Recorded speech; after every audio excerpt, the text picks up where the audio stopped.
Mengenal golongan darah manusia. Golongan darah adalah sistem klasifikasi untuk menggolongkan darah berdasarkan keberadaan antigen atau antibodi pada permukaan sel darah merah.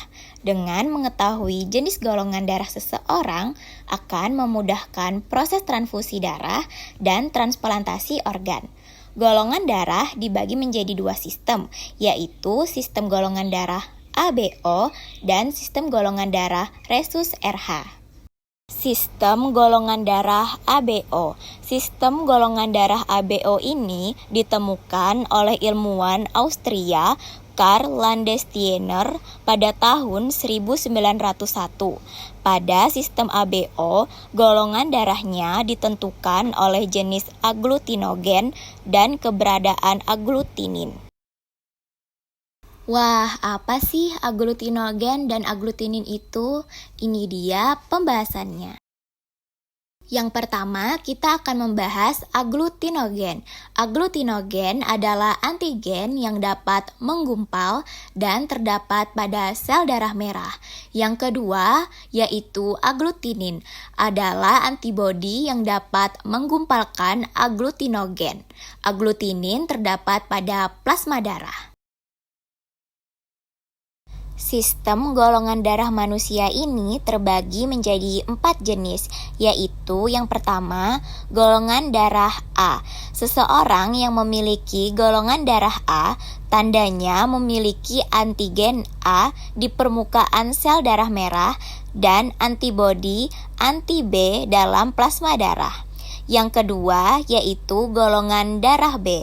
Seseorang dengan golongan darah B memiliki antigen B di permukaan sel darah merah dan antibodi anti-A dalam plasma darah. Selanjutnya, yang ketiga ada golongan darah AB.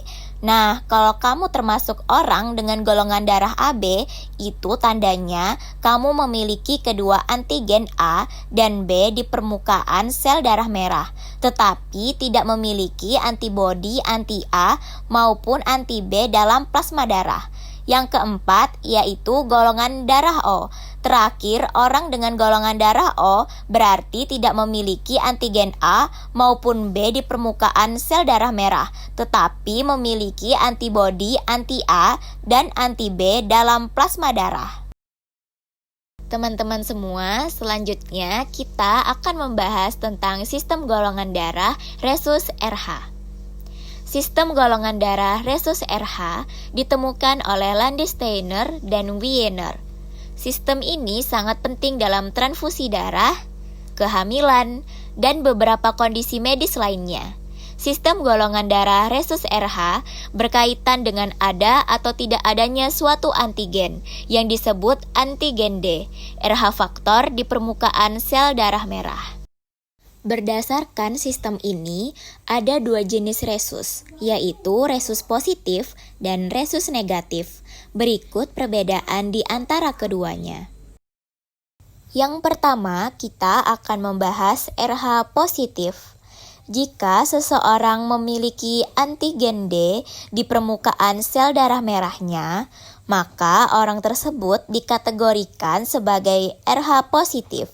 Tipe ini adalah kondisi yang paling umum karena sekitar 85% populasi dunia memiliki RH positif. Selanjutnya, yang kedua ada RH negatif. Sebaliknya, jika seseorang tidak memiliki antigen D, maka orang tersebut dikategorikan sebagai RH negatif. Sekitar 15% dari populasi dunia termasuk dalam kelompok RH negatif. Teman-teman, mari kita bersama-sama memperhatikan tabel agglutinogen dan agglutinin pada sistem rhesus tersebut. Nah, berdasarkan tabel yang kita perhatikan tadi, dapat dijelaskan bahwa rhesus positif tidak bisa memberikan darahnya ke rhesus negatif karena akan terjadi penggumpalan antigen donor oleh antibodi resipien. Namun sebaliknya, rhesus negatif tetap dapat mendonorkan darahnya ke rhesus positif. Mari perhatikan persilangan berikut ini. Nah, teman-teman, di sini kita mengetahui bahwa ayah bergolongan darah A heterozigot dan ibu bergolongan darah O. Selanjutnya, parental genotipnya sama dengan IA-IO disilangkan dengan IO-IO. Fenotipenya sama dengan A disilangkan dengan O. Gametnya sama dengan IA disilangkan dengan IO. Filial pertama, ayah gamet IA disilangkan dengan ibu gamet IO. Genotipenya yaitu IA-IO.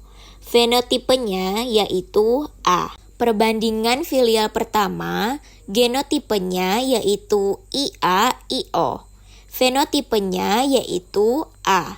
Dan persennya yaitu 100%.